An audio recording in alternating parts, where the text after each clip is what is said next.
नमस्कार, खबरों की खबर में आपका स्वागत है। गलवान वैली में हिंदुस्तान और चीनी आर्मी के बीच क्या हुआ, कौन जीता कौन हारा, कौन किसको कितना मारा, इसके बारे में यूएस की इंटेलिजेंस रिपोर्ट एक आई है जिससे साफ हो गया है कि चीनी बुरी तरीके से पिटे हैं और इस जो झड़प में चीन की बहुत बड़ी हार हुई है।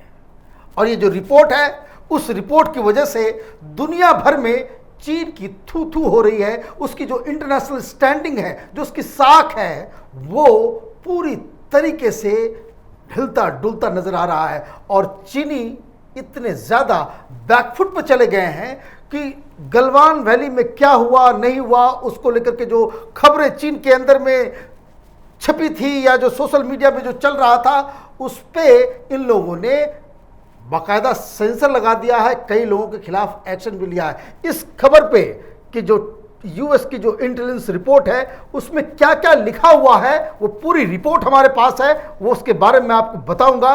लेकिन आज की जो ताज़ा खबर है कि हिंदुस्तान और चीन के जनरल लेवल पे जो मीटिंग हो रही थी, उस मीटिंग के बारे में सरकार ने बताया कि बहुत ही कॉर्डियल बातचीत हुई है।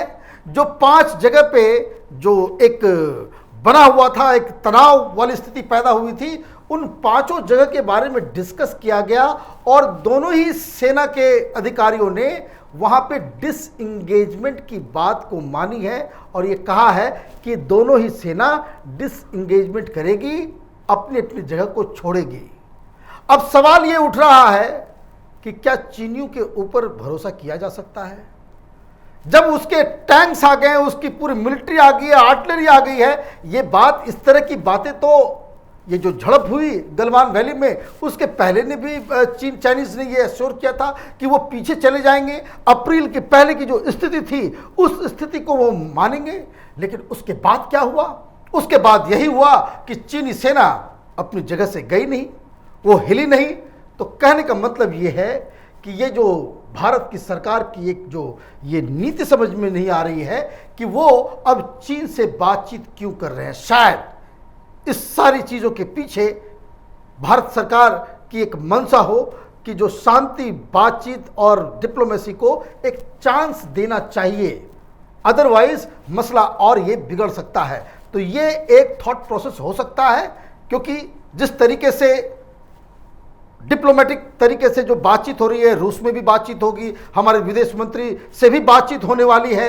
एक तो डिप्लोमेटिक तरीका जो है उससे इस सारी चीज़ों को हल करने की कोशिश की जा रही है। लेकिन साथ साथ अच्छी बात क्या है कि मोदी सरकार इन चीनियों के ऊपर भरोसा नहीं करना चाह रही है और इसलिए जो तमाम जो चीन के साथ हमारे बॉर्डर्स हैं, वहाँ पे हमारी तैनाती का जो कार्यक्रम जो शुरू हुआ था, वो अभी तक बदस्तूर जारी है। और जिस समय मैं इस वीडियो को रिकॉर्ड कर रहा हूं, उस समय हमारे सेना अध्यक्ष वो लेह में वहां की तैयारी की जायजा लेने के लिए वहां पहुंच चुके हैं। तो कहने का मतलब यह है कि भारत किसी भी कीमत पे ये जो चीन ने आंख दिखाने की जो कोशिश की है, उससे डरने वाले नहीं हैं और चीनियों को कैसे उनकी जगह पे वापस भेजा जाए, उसकी तैयारी में जुटी हुई है। लेकिन इन सारी चीज़ों के बीच हमेशा इस बात को ध्यान रखना ज़रूरी है कि ये जो चीनी हैं, ये चमगादड़ जैसे इनकी जो है मनोदशा है, इस पे भरोसा करना ये सबसे बड़ी भूल होगी। क्योंकि ये हिंदी फिल्म के विलन की तरह है, ये पिटेगा, ये मार खाएगा, लेकिन फिर ये जो है कुछ न कुछ शैतानी कर जाएगा। फिर ये मार खाएगा, पिटेगा, फिर ये कुछ न कुछ शैतान वाला का हरकत जो है वो कर गुजरेगा। ये चीन की ये नियति है। और वो इसलिए कि जो शी जिनपिंग है, ये बहुत ही शातिर और इसको कह सकते हैं कि मॉडर्न डे ये हिटलर और स्टालिन, वो एक क्रूर शासक है। वो कम्युनिस्ट पार्टी ऑफ चाइना के जरिए वो पूरे इलाके में अपनी गुंडागर्दी करना चाहता है और इसे रोकने का फर्ज हिंदुस्तान को निभाना पड़ेगा। क्योंकि जो यूएस इंटेलिजेंस रिपोर्ट आई है, ये बातचीत हो रही है और जो रिपोर्ट क्या बता रही है कि ये जो पूरा जो ऑपरेशन हुआ, ये ऑपरेशन इसलिए है कि पहले ज़माने में ये होता था जैसे डोकलाम में हुआ कि सैनिक चीन की और इंडिया की, ये लोग पेट्रोलिंग करते हैं, एक दूसरे को देखते हैं कि वो इसके इलाके में घुस गए हैं, तो वहाँ पे झड़प होती है। झड़प होने के बाद मसला गर्म होता है। लेकिन गलवान वैली में जो हुआ और अभी जो हो रहा है, उसके पीछे एक सोची समझी साजिश है, क्योंकि ये झड़प बाद में हुई है और पहले ही चीनियों ने अपना सारा जो एक पूरे जो ब्रिगेड को जो है उठा करके बॉर्डर के पास ये लोग लेकर के आ गए थे। कहने का मतलब ये कि पूरी तैयारी करके आए थे कि इस बार गलवान घाटी को पूरी तरह से जीत लेना है। लेकिन बहादुर भारतीय सैनिकों ने इनके दांत खट्टी कर दी। और ये जो रिपोर्ट जो आई है, वो रिपोर्ट साफ साफ बता रही है कि जनरल जाओ जोंकी, जो वेस्टर्न थिएटर कमांड का चीफ है, उसके आदेश से ये हुआ है। और ये इसका मतलब ये है कि जो मिलिट्री की जो टॉप लीडरशिप के आदेश के मुताबिक चीनी सैनिकों ने इस जो पूरे ऑपरेशन को अंजाम दिया था कि गलवान वैली को जो पूरी तरह से जीत लेना है। तो यहाँ वही सवाल उठ जाता है कि अगर टॉप चीनी कमांडर के द्वारा, जनरल के द्वारा ये आदेश दिया गया, तो कहने का मतलब ये है कि ये आदेश कहीं और से नहीं, बल्कि ये सीधे सीधे शी जिनपिंग के दफ्तर से ये आदेश मिला होगा। क्योंकि जिन्हें ये समझ में नहीं आता, ये हिंदुस्तान की तरह नहीं है या किसी दूसरी जगह के नहीं कि भाई अचानक से दो सैनिक आए और आपस में लड़ लिए। जिस तरह से कर्नल बाबू वो वहां चले गए और मारपीट शुरू हो गई। लेकिन यहाँ चीन के अंदर जो वहाँ की जो आर्मी है, वो कोई प्रोफेशनल आर्मी नहीं है, वो हिंदुस्तान की तरह की आर्मी नहीं है, किसी यूएस की तरह आर्मी नहीं है। ये कम्युनिस्ट पार्टी का एक मिलिटेंट विंग है। There is a difference. एक प्रोफेशनल आर्मी में एक पॉलिटिकल पार्टी, एक आइडियोलॉजी से बंधी हुई ऑर्गेनाइजेशन का एक मिलिटेंट हिस्सा होना, इस दोनों में डिफरेंस है। और इस डिफरेंस की वजह यह है कि वहां चीनी आर्मी अगर कुछ भी एक कदम भी उठाती है, तो चीन के टॉप लीडरशिप के आदेश के बगैर वो ये काम नहीं कर सकती है। और इसलिए ये जो बताया जा रहा था चीन की तरफ से, जो ग्लोबल टाइम्स की तरफ से प्रोपेगेंडा किया जा रहा था और ये किया जा रहा था, जो हिंदुस्तान में बहुत सारे लेफ्ट लिबरल कबाल और राहुल गांधी ये सब जो प्रचार कर रहे थे, तो ये इस रिपोर्ट से ये साफ हो गया कि चीन ने जानबूझकर ये इस ऑपरेशन को अंजाम दिया। और इस ऑपरेशन की जो सहमति मिली थी, वो कहां से मिली थी? वो मिली थी शी जिनपिंग से। अब दूसरा सबसे इंपॉर्टेंट मसला कि ये ऑपरेशन करने की जरूरत क्यों पड़ी। इस रिपोर्ट में साफ साफ लिखा हुआ है कि चीन हिंदुस्तान को सबक सिखाना चाह रहा था। सबक किस लिए? चीन को यह लग रहा है कि ये जो कोविड के बाद जो दुनिया में एक बवाल मचा हुआ है, चीन के खिलाफ एक माहौल पैदा हो रहा है, और जो साउथ चाइना सी में अमेरिका अपने चीन को जो है रोकने की जो कोशिश कर रहा है, उसमें हिंदुस्तान एक अमेरिका का अलाई बनने वाला है। तो चीनियों को लगा कि वो लद्दाख के ऊपर हमला कर देंगे तो भारतीय डर जाएंगे, और ये डर की वजह से फिर ये अमेरिका के पल्ले नहीं जाएंगे, उनके साथ नहीं खड़े होंगे। ये जो रिपोर्ट जो बताया जा रहा है, ये उसके बारे में कहा गया। और नतीजा क्या हुआ कि ये ऑपरेशन तो किया इन लोगों ने, लेकिन मार खाए। बहुत सारा नुकसान जो है भारत में 20, तो उधर जो इस रिपोर्ट के मुताबिक 70 से ज़्यादा घायल हैं और 43 लोगों की मौत हुई है। इस बहादुरी के साथ हमारे सैनिकों ने चीनियों को मार भगाया। कहने का मतलब ये कि ये ऑपरेशन कि गलवान घाटी को पूरी तरह से जीतना है, वो तो फेल हुआ ही। और दूसरा जो जिस वजह से किया गया कि हिंदुस्तान अमेरिका के साइड नहीं जाएगा, लेकिन जिस तरीके का माहौल बन रहा है, उसमें ये बिल्कुल साफ हो गया कि ये जो चाइनीज एडवेंचरिज्म है, उस वजह से भारत को भी ये एक दलील मिल गया, उसका एक लॉजिक मिल गया कि क्यों हिंदुस्तान नॉन अलाइनमेंट पॉलिसी को छोड़कर वो अमेरिका के साथ अब खड़ा हो सकता है।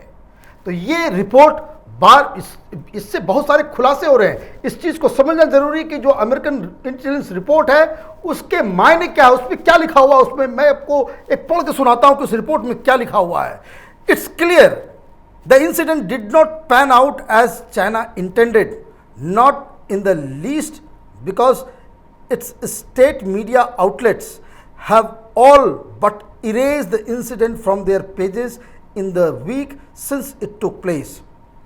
The US believes Zhao, the Chinese general who commanded the force involved, held a memorial service for a PLA soldiers who died in the incident, an occasion that would normally attract some form of state-sponsored publicity. Instead, Chinese censors have since cracked down on social media posts about the incident, including one that mentions defeat, humiliation when describing the dead or injured Chinese troops. कहने का मतलब ये है कि जो report ने पूरी तरीके से जो जजमेंट दिया है कि जो चाइना करने की कोशिश कर रहा था, वो उसमें बुरी तरीके से चाइना की हार हुई है। और लगातार पिछले एक सप्ताह से वो सारी खबरें, जो वहाँ पे तो मीडिया फ्री नहीं है, सब कुछ कम्युनिस्ट पार्टी का ही मीडिया चलती है, वहाँ पे सरकार का ही मीडिया है, तो वो सारी खबरें जिसमें डिटेल्स दिए हुए थे कि कैसे लड़ाई हुई, कैसे क्या हुआ, उन सबको ये लोग अब इरेज कर रहे हैं। क्यों इरेज कर रहे हैं? क्योंकि ये तो पहले कह रहे थे कि हिंदुस्तानी घुस आए हैं अंदर, अब ये खबर आ रही है कि नहीं, हिंदुस्तानियों ने कोई भी अपने प्रॉमिस को नहीं तोड़ा।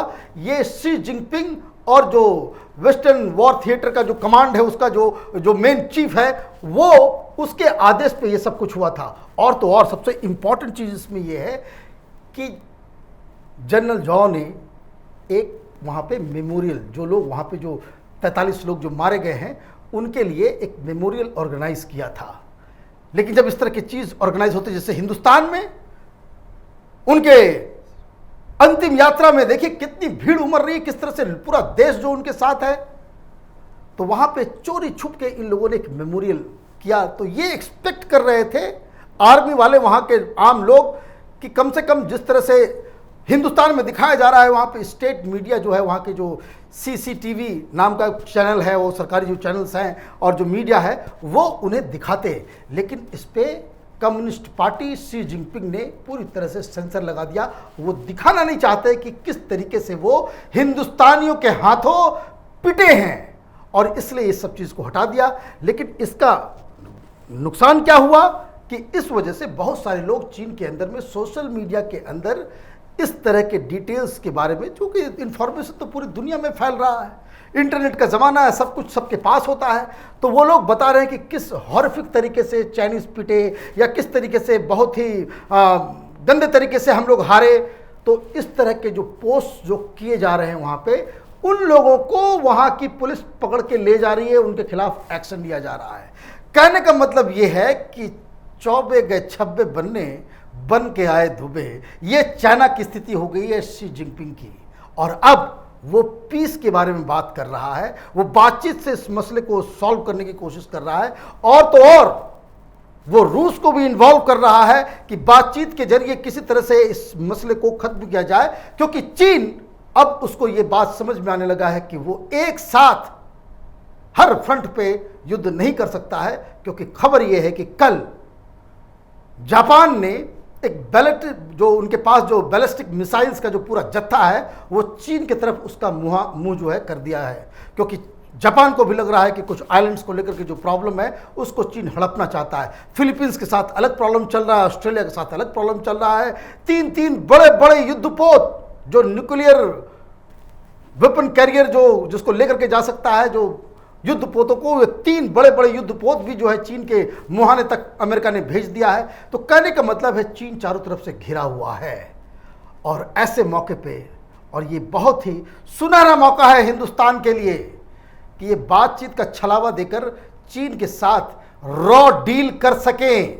ऐसा नहीं, मैं आपको एक बात और बता दूं कि जो हिंदुस्तान में जो फॉरेन ऑफिस है, इसमें यूपीए के दौरान एक बार मैंने एक स्टोरी की थी कि एक मौका ऐसा आया था कि जो सारे इंपॉर्टेंट पोस्ट से हिंदुस्तान की फॉरेन मिनिस्ट्री में, वो सारे लोग वही थे जो चीन में सर्व करके आए थे, छोटे से लेकर के बड़े स्तर तक। ये सारे चीन में जो 2 साल 3 साल काम करके आए, वो सारे लोग यूपीए के दौरान, सोनिया गांधी, राहुल गांधी की कांग्रेस पार्टी की सरकार के दौरान बड़े बड़े पोस्ट पे थे।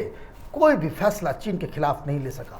प्रधानमंत्री मोदी के लिए भी ये एक सीख होनी चाहिए कि वो तमाम लोग जो चाइनीज एजेंट की तरह ऑपरेट करते हैं, जो ये कहते हैं कि भाई चीन से हमें दुश्मनी नहीं मोलनी चाहिए, कोई ये कहता है कि भाई अमेरिका के साथ नहीं जाना चाहिए, ये सब सुनने समझने का वक्त नहीं है। ये वक्त है क्योंकि चीन अभी डाउन है, चीन अभी चारों तरफ से घिर चुका है। तो ऐसे मौके का इस्तेमाल हिंदुस्तान करे, और यही मौका है जब हम पूरे लेह और लद्दाख और जो अरुणाचल के जो सारे जो बॉर्डर इश्यूज हैं उसको ख़त्म कर सकें। क्योंकि जो बातचीत हो रही है वो कह रहे हैं कि डिसएंगेजमेंट, और डिसएंगेजमेंट का मतलब ये नहीं होता है रिट्रीट। रिट्रीट का मतलब होता है कि चाइना अपनी सैनिकों को वो वापस अपने इलाके में लेकर के चला जाएगा जहाँ तक वो बड़ा है। तो ये रिट्रीट वर्ड इस बातचीत में नहीं आया है। ये चीनी बड़े चतुर हैं, ये शातिर हैं, ये चमगादड़ की तरह रात में हमला करने वाले लोग हैं। इसलिए भारत को अब और भी सतर्क रहने की ज़रूरत है। वैसे इस बात को बड़े कॉन्फिडेंस के साथ कहा जा सकता है कि सरकार का जो मूड है वो इस बार बिल्कुल अलग है। चीन से वो दो हाथ करने के भी मूड में है, और डिप्लोमेटिक, इकोनॉमिक, जितने भी किस्म के वॉरफेयर होते हैं उसमें हिंदुस्तान को चीन के सामने वो घुटने टेकने नहीं देंगे। ऐसी नीतियों को नहीं अपनाएंगे कि जिससे उनको शर्मिंदा होना पड़े और भारत को शर्मिंदा होना पड़े। आप देखते रहे कैपिटल टीवी। हमारे वीडियोस को लाइक कीजिए, शेयर कीजिए और हमारे चैनल को सब्सक्राइब कीजिए। धन्यवाद।